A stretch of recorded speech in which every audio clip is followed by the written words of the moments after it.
Donald Trump has to do tomorrow night? Well, I think he has to reveal Hillary Clinton. Hillary is talking about doubling down and giving us a third term of Barack Obama and the failed policies. If he stays to that high ground, he wins not only this debate, but he goes to the White House. Look, this is a trail of tears that she's talking about, and I hope this debate shows a stark contrast between two directions, two totally different directions for our country. One that Hillary is espousing and one that Donald Trump was talking about. Senator, you know the Clinton campaign is trying to tie the Trump campaign and Donald Trump to Russia, and specifically Vladimir Putin, all of his actions. In fact, you know, now you have the Western diplomats at the UN saying Russia is tied to the Syrian actions that are happening currently in Aleppo. The Clinton campaign is out with an ad. I want to play a little bit of it and get you to react. I'm Hillary Clinton, and I approve this message. An ABC News investigation has found his real estate fortunes have benefited greatly from Russian investors, putting a get-tough U.S. policy with Russia in direct conflict with his bottom line. That's perhaps one more reason why we're not seeing his tax returns, because he is deeply involved with Russian oligarchs. So your thoughts, Senator, about their efforts to tie and what ties there are? Well, having done business in Russia, I can speak to this. You know, this is a perfect Democratic distraction away from the high ground that we just talked about. She wants to make this about Donald Trump. And really what he's got to talk about tomorrow night is her failings as Secretary of State. The Russia reset was hers. She was there when they prematurely pulled out of Iraq and left the door wide open for ISIS. She also is the one that lied to us about Benghazi and her emails and about her foundation.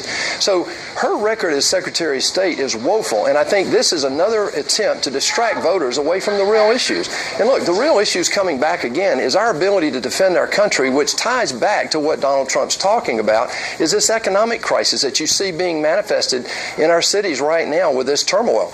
Look, this is a situation that is bigger than Donald Trump. This movement has been out there for a few years. I saw it in my race in Georgia in 2014. It's not going away, and polls are not picking it up. I really believe that people out there are hurting. They're struggling getting from payday to payday, and all of these distractions just makes them their intensity actually grow, which is a thing that nobody's really talking about in this campaign. Yeah.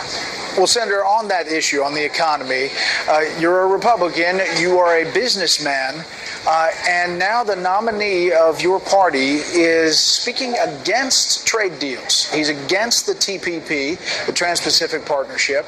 He talks about trade deals being bad for America, how they've been negotiated in the past. How do you reconcile with that as with your background? Well, what he's saying is the truth. I've said the same thing for 30 years in my career, is that I wanted a level playing field. That's all he's asking for, is to treat our markets the same way that they treat theirs, and to protect our manufacturers and our workers. That's all he's saying, and I support that fully.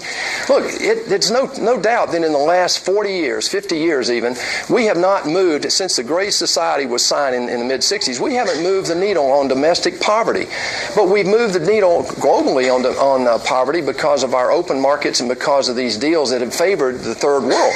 And so he's saying right now, until we get this equilibrium back, he's going to be for fair trade and make sure that we protect our factories and our workers. That's all I hear him saying, which is the same thing I've been saying all during my career.